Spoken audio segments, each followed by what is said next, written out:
Dear girls, this video is for you. So प्यारी बहनों, प्यारी लड़कियों, प्यारी माओ, प्यारी दोस्तों, चांद सी लड़कियों, ये जिन ट्रैप्स में आप खुद को फंसा रही हो और फंस रही हो, ये सिवाय एक धोखे के कुछ भी नहीं है। यहाँ पर किसी गैर महरम लड़के ने, गैर महरम मर्द ने आपकी तारीफ की और आप ऐसे खुश हो जाती हैं जैसे आपसे ज्यादा खूबसूरत, आपसे ज्यादा जरूरी इंसान उस इंसान की जिंदगी में कोई और है ही नहीं। ऐसा नहीं है। अगर वो इंसान आपकी तारीफ कर रहा है तो उसके पीछे उसका कोई ना कोई घिनौना मकसद है। आई स्वेयर उसका कोई ना कोई पीछे मकसद है।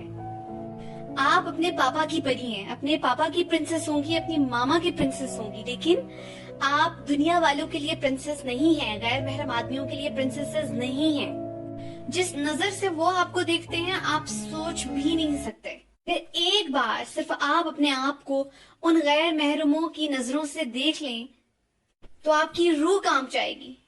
और अगली बार जब वो आदमी, वो शख्स आपकी तारीफ करेगा तो आप 100 बार सोचेंगी उससे बात करने से पहले या उसका रिप्लाई करने से पहले। Trust me.